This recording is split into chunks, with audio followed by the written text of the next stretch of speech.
E agora nós vamos continuar com um assunto que eu tenho certeza que é bem interessante, mas que é um episódio triste da história da igreja. Um dos mais tristes, talvez, que são as cruzadas. Vamos começar a falar das cruzadas, então. O professor Calhoun, ele no curso dele, ele diz que essa é a lição que ele gostaria de deixar de fora. Porque realmente não tem nada de bonito aí. O contexto das cruzadas é o contexto do Islã. O que fazer com o Islã? O que fazer com os muçulmanos? Na verdade, as cruzadas são uma resposta ao que aconteceu, vocês lembram? Que lá em 622, Maomé foi expulso de Meca, pela pregação dele, ele foi expulso de Meca e foi para Medina. E depois ele retornou, ali começa o islamismo. Somente 16 anos depois, em 638, os muçulmanos já tomavam Jerusalém para si. Jerusalém passava a ser dominado por muçulmanos, no ano 638.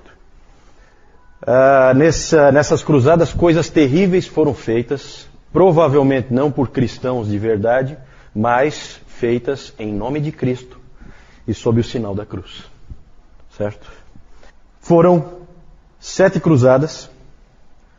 Podemos dizer que foram 8 se contarmos a cruzada dos meninos. Essa aí é uma que não é bem uma cruzada, é um episódio também muito triste da história da igreja. Mas na verdade cruzadas mesmo foram 7. A primeira, convocada pelo Papa Urbano II, tudo começou no ano 1095. Século, quem é bom de matemática aí? Século XI, exatamente. Finalzinho do século XI, o Papa Urbano II começou a pregar em prol da primeira cruzada. E claro, aí ele botou toda a igreja para fazer a pregação em prol da primeira cruzada.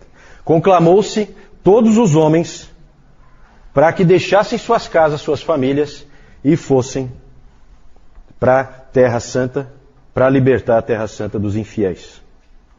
Essa pregação, essa conclamação acabou funcionando, tendo um excelente resultado. Surgiu inclusive o slogan, esse slogan aí, Deus vult.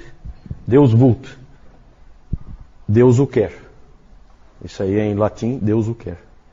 Então, ficou na ideia das pessoas que Deus queria que elas fossem lá tomar a Terra Santa de volta. E não somente soldados profissionais foram para lá, mas gente comum. Todo tipo de pessoa se alistou para ir libertar Jerusalém. Eu quero só mostrar aqui, só para vocês terem uma ideia no mapa, como que eram as cruzadas. Partia-se aqui da França, partia-se de Roma, partia-se de vários lugares aqui, mais ao norte do Império aqui, partia-se rumo a Constantinopla. Constantinopla era o ponto de onde se partia então para o ataque. Então todos se reuniam em Constantinopla e aí iam pela Ásia Menor até chegar lá embaixo aqui, em Jerusalém. Na verdade toda essa terra aqui foi tomada, né, pelos cruzados. Então vejam que eles faziam toda essa viagem a pé, era realmente uma grande aventura.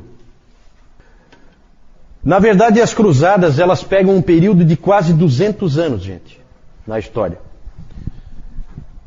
Somente os primeiros 50 anos nós podemos dizer que houve algum sucesso no empreendimento. Depois foi tudo desastroso, nada deu certo.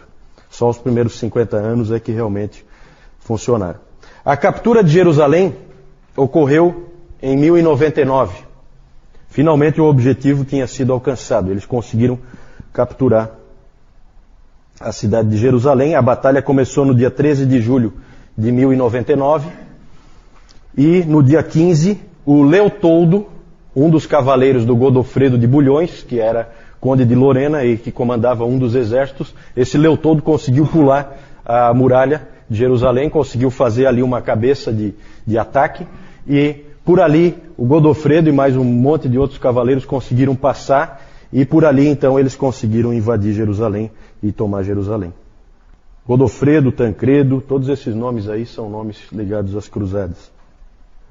Agora o problema é o seguinte, olha só o que diz o Justo Gonzalez no livro dele. Parece uma coisa muito boa, né? Jerusalém foi retomada para os cristãos. E aí ele fala assim, Jerusalém estava novamente em poder dos cristãos. Então aqueles soldados de Cristo se dedicaram à vingança. Todos os soldados sarracenos foram mortos e a população civil não sofreu melhor sorte. Muitas mulheres foram violentadas. De outras mulheres, as crianças foram arrancadas do peito para serem jogadas contra a parede. Os judeus tinham fugido para a sinagoga. Os cruzados atearam fogo ao prédio e mataram todos. Uma testemunha ocular conta que a matança foi tal que no pórtico de Salomão o sangue chegava até os joelhos dos cavalos. Quando o massacre afinal acabou e foi decidido enterrar os cadáveres, os sobreviventes eram tão poucos que foi necessário pagar aos cristãos mais pobres para que se ocupassem da tétrica tarefa. Porque normalmente quando há esse tipo de conquista você coloca os próprios vencidos para enterrar os mortos. Ali não sobrou o suficiente para enterrar os mortos, tiveram que eles mesmos cuidar disso. Então vejam o quadro horrível, né? Tudo isso aí feito em nome de Cristo, né? E é essa barbaridade que a gente está vendo aí nesse relato. É claro que aqui é só um resumo, né? Evidente que tem relatos bem mais detalhados. Por 50 anos, então, houve algum sucesso, se é que isso é um sucesso, né? Mas é um sucesso do ponto de vista de conquista militar. Eles conseguiram conquistar Jerusalém de volta. O problema é que os muçulmanos surgiu no meio dos muçulmanos um grande líder militar. Talvez vocês já tenham ouvido falar dele. Saladin. Saladin era o grande líder militar dos muçulmanos e ele tomou tudo de volta. Tudo que eles conquistaram, ele recuperou tudo de volta. Eles perderam absolutamente tudo, os cruzados. Esse Saladin. Quem viu um filme recente, o Reino de Deus. Reino de Deus. Com aquele ator que fez o elfo lá do Senhor dos Anéis. Reino de Deus. Ali aparece o Saladin. Né? Inclusive o filme todo é em Jerusalém, ali na época das cruzadas. Nos 100 anos seguintes, os europeus tentaram se animar a mandar mais e mais cruzadas. Cada uma delas era derrotada, sempre de novo. A última cruzada foi comandada pelo rei Luís IX da França, conhecido como São Luís, né? Nós temos a São Luís do Maranhão, né? É esse Luís aí, São Luís, certo? Esse aí foi derrotado em Tunis, num ataque em Tunis, ele foi morto lá. E isso marca o fim das cruzadas. A pergunta é a seguinte: por que as pessoas fizeram isso? Aí, alguns motivos do porquê das cruzadas que a gente pode levantar. Primeiro, defender a honra de Cristo. Esse era usado como discurso, né? Defender a honra de Cristo. A ideia era que Cristo tinha sido insultado pelos muçulmanos. O próprio Bernardo de Claraval, que nós vimos no último domingo, que foi um homem importante, lembra que a gente ele chegou a ser conhecido como imperador não coroado? Lembra que foi ele que escreveu uma carta para um subalterno seu que ia se tornar papa? Lembra que nós falamos no domingo passado? Esse Bernardo de Claraval pregou também em favor das cruzadas para levantar a segunda cruzada em 1147. Bernardo disse o seguinte, era assim que ele pregava: nosso rei Jesus está sendo acusado de traição. Os muçulmanos têm dito que ele não é Deus, mas que ele falsamente fingiu ser algo que não era. Qualquer homem dentre vocês que é seu vassalo deve erguer-se para defender seu senhor dessa infame acusação de traição. Ele deve ir à inevitável batalha, onde vencer será glorioso e morrer será lucro. Então se usava esse tipo de discurso, né, conclamando os cristãos na época a irem pela honra de Cristo, recuperar a Terra Santa e derrotar os muçulmanos. Outro motivo era a própria recuperação da Terra Santa, principalmente por causa das peregrinações. Nessa época, na Idade Média, era muito importante você ir à Terra Santa. Se você fosse à Terra Santa, você era um cristão de um nível mais elevado. Então era muito importante você fazer esse tipo de peregrinação. O material que eu entreguei para vocês sobre o sistema sacramental vai aparecer um pouco isso aí, tá? Quem não recebeu, depois o João entrega. Esse material, nós vamos chegar ali, eu vou falar dele depois, deixa. O importante aqui é isso. Precisava ser retomada a Terra Santa para garantir as peregrinações. Por muito tempo os muçulmanos tinham permitido que os cristãos fossem para lá sem problema. Como eu disse, eles já tomaram Jerusalém no ano 638. E até o ano 1079, os cristãos puderam ir para lá. Eles tinham passagem livre para entrar lá. Só que aí foi bloqueado por essa época, não vale a pena a gente entrar no porquê disso, mas foi bloqueado o acesso. E aí tinha, então, um motivo era liberar de novo o acesso à Terra Santa. Outro aspecto, a tentativa de reunificar a igreja. Lembram do grande cisma? Lembram da igreja do Oriente separando da igreja do Ocidente? Houve uma oportunidade de reunificar. Por quê? Porque a primeira cruzada, com o Papa Urbano II, o motivo da primeira cruzada, o que motivou, o que levou a fazer essa primeira cruzada, o que deu assim o pontapé inicial, vamos dizer, foi um pedido do imperador Aleixo, de Constantinopla. O imperador pediu ajuda ao Papa Urbano II. E aí o Urbano II então trabalhou em prol da primeira cruzada. Então ali parecia que ia haver um esforço conjunto, e com isso então poderia ser uma oportunidade de reunificar a igreja, de fazer uma política de bons amigos. Na verdade, o imperador Aleixo ele esperava que o Papa mandasse um pequeno grupo de soldados para fazer um reforço, soldados profissionais, de qualidade.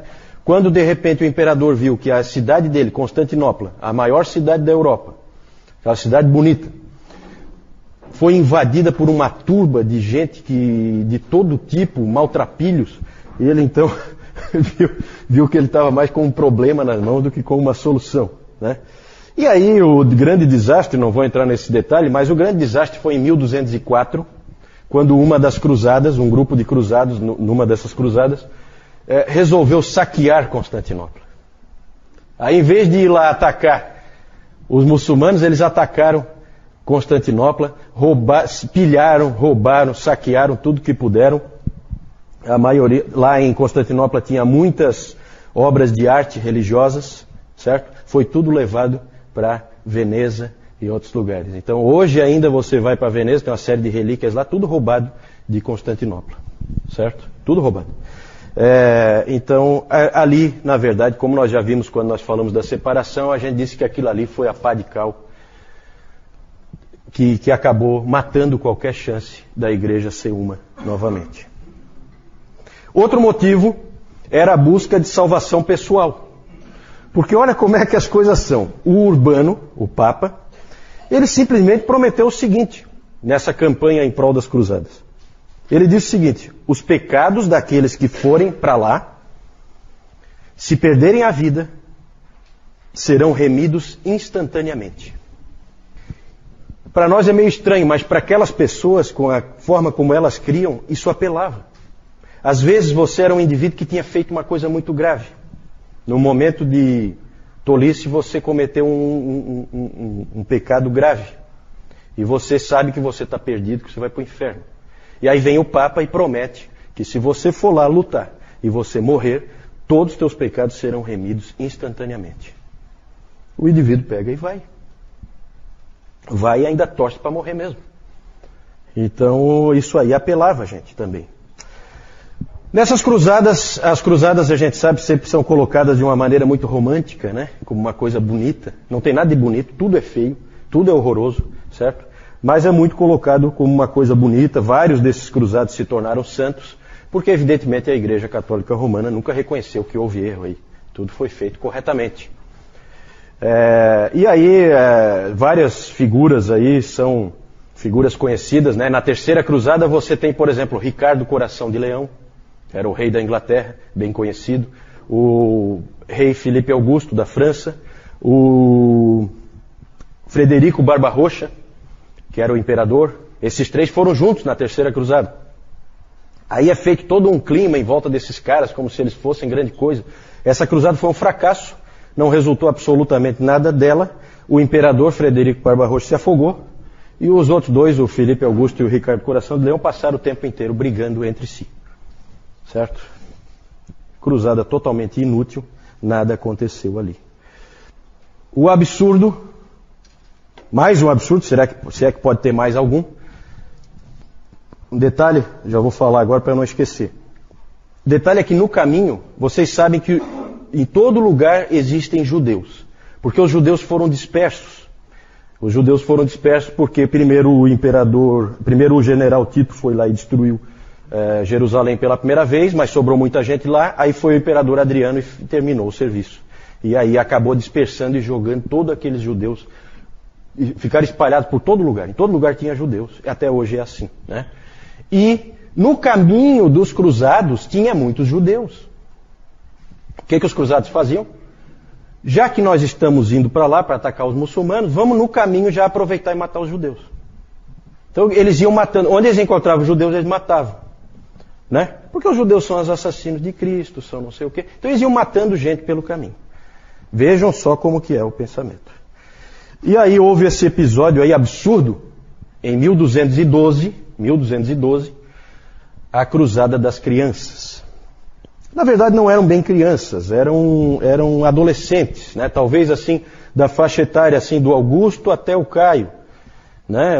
Esse pessoal assim, mais ou menos dessa idade, assim, essas crianças, assim chamadas, né? Adolescentes, cerca de 30 mil crianças foram tomar a Terra Santa em 1212. Como isso começou é meio obscuro. Com certeza havia profetas por trás, com certeza há um fanatismo aí por trás, com certeza havia essa influência de profetas dizendo que era para fazer isso e enganando o povo, fazendo com que... Imagina só, né? Você tem os seus filhos e aí você mesmo permite e até quer que os teus filhos vão numa empreitada absurda como essa, porque é a vontade de Deus. O profeta disse.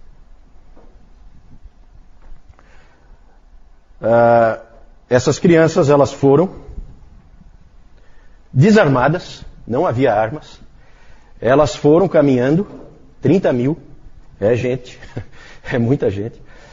Elas foram caminhando e aí elas chegaram até Marsella e aí chegaram no mar. E aí não tinha como ir mais para frente. Mas elas criam que, da mesma maneira que Deus tinha aberto o Mar Vermelho, o mar se abriria. E elas então passariam tranquilamente pelo meio do mar. Esperaram um tempo, nada acontecia, o mar não se abriu. Alguns desistiram, voltaram, outros persistiram ali, ficaram firmes, até que apareceram 7 navios. Esses 7 navios se ofereceram para levá-los. 2 desses navios se perderam, os outros 5, simplesmente os piratas, vamos chamar assim, dos navios ali no mar Mediterrâneo. Mais à frente eles encontraram navios muçulmanos e venderam todas as crianças como escravos. Essa foi a maravilhosa Cruzada das Crianças. Outros episódios, outros fatos aconteceram nessa cruzada, todos eles desastrosos. Né? Isso aí tudo foi um grande absurdo. Resultados das cruzadas. Simplesmente perdeu-se tudo que foi conquistado. Né? Ali chegou a ter o que os cruzados chamaram de Império Latino de Constantinopla. Esse foi o nome que foi dado. Com alguns reinos, foram estabelecidos alguns reinos. Eu tenho aqui os nomes: Edessa, Antioquia, Trípoli, Jerusalém e Armênia. Eram reinos. E aí eles eram entregues para alguns daqueles nobres cruzados, passavam a ser reis. Então, pega um daqueles lá na Vitória e tal, essa região aqui é tua, você agora é o rei daqui. Isso aí não durou nada, depois o Saladin veio e tomou tudo de volta. Certo? Então, resultado militar nenhum. Outro resultado foi o surgimento das ordens militares. Algumas ordens militares. Outro absurdo, né? Porque o que são as ordens? Né? Nós já vimos ordens monásticas. Né? Nós vimos lá os beneditinos, nós vimos os franciscanos, nós vimos os dominicanos, todos eles com objetivos relativamente nobres, certo? Agora aparece esse absurdo aí das ordens militares. São ordens armadas, são ordens de soldados. Que vocês conhecem algumas, né, pelos nomes aí, são muito divulgados, isso aí, os Cavaleiros Templários, os Cavaleiros Teutônicos, os Cavaleiros de São João, né, João? Tem todas essas ordens aí surgiram, né? Ordens de uma inutilidade total. Mas o verdadeiro resultado das cruzadas foi uma profunda amargura e um profundo ressentimento nos muçulmanos e nos judeus. por causa de tudo que aconteceu aí, as barbaridades que aconteceram aí. Até o meu pai estava contando que ele teve agora recentemente numa palestra de um diretor de Portas Abertas, e ele falando das pessoas lá no Iraque hoje, e ele dizendo que do ponto de vista daquelas pessoas, não existe assim, os Estados Unidos vieram e nos invadiram. Isso não existe na cabeça delas. Os cristãos vieram aqui e nos atacaram. Sempre os muçulmanos pensam assim. Por quê? Por causa das cruzadas. Os cristãos vieram aqui e nos atacaram.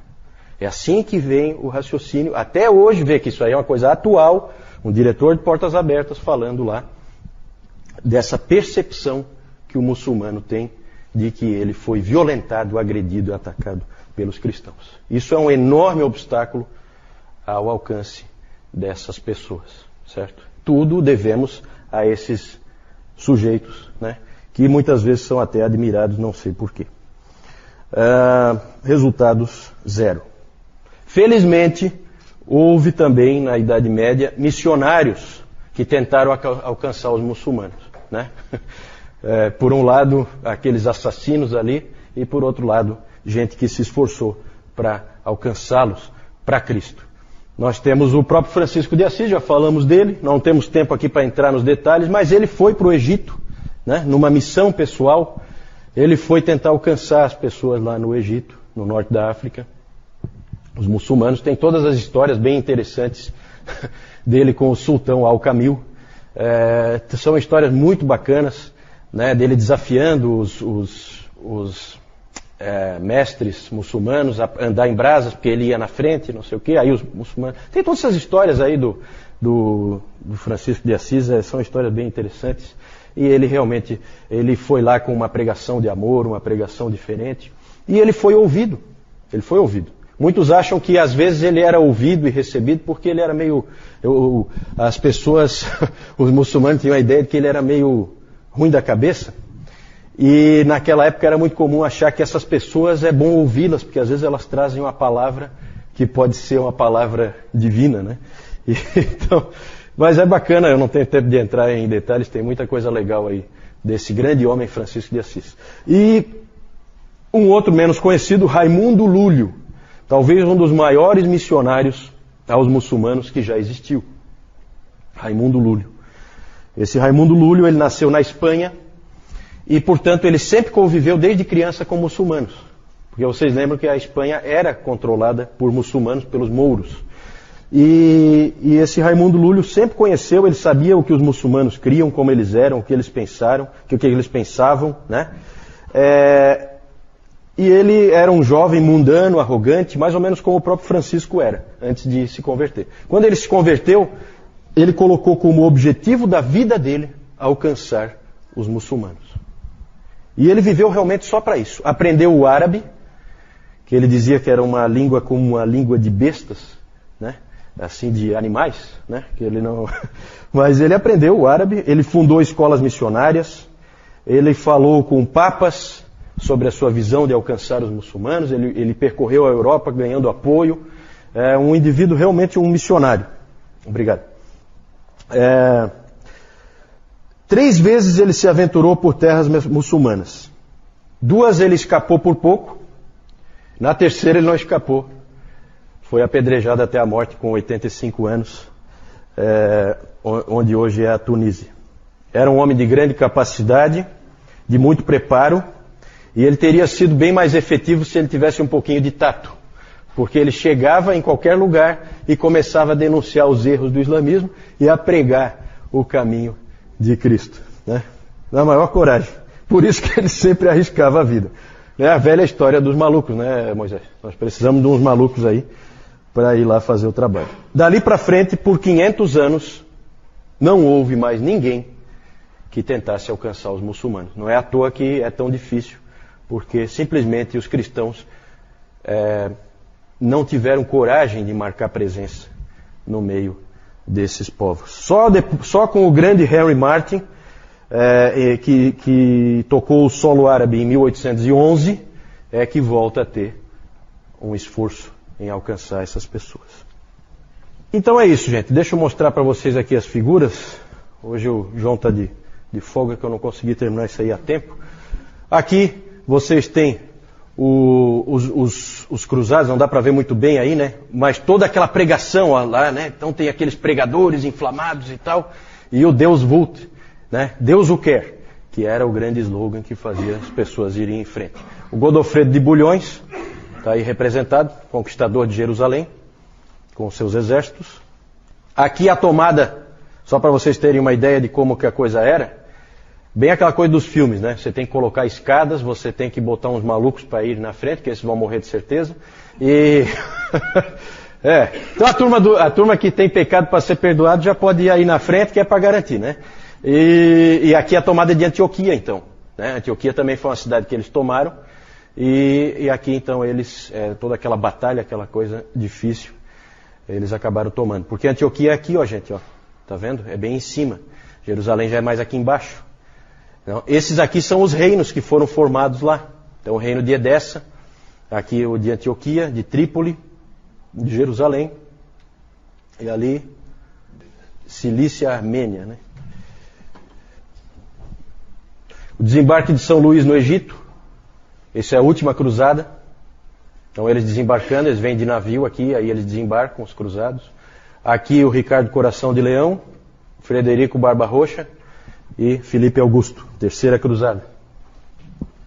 Esses reis de Inglaterra e França nunca se entenderam, jamais, certo? Acho que Inglaterra e França só trabalharam junto mesmo foi agora no século XX nas guerras mundiais, porque eles sempre foram inimigos históricos, nunca se entenderam. Aqui a terrível cruzada das crianças, né? Então elas caminhando aqui, as pessoas dando a Deus mesmo, né? Porque sabe lá o que aconteceu com esse monte de jovens aí. Voltaram, porque o mar não se abriu. Mas as que foram, essas não voltaram jamais. As que realmente foram, né? As que entraram nos navios. Raimundo Lúlio, está aí, representado. É isso aí. Alguma dúvida em relação às cruzadas? Boa pergunta. A pergunta é por que tinha esse nome. Eu imagino que sim, que é por causa da cruz, né? É interessante. Eu não é até interessante para a gente investigar, né? Por que o nome Cruzadas? Não sei também, mas deve ser. Tudo indica que sim.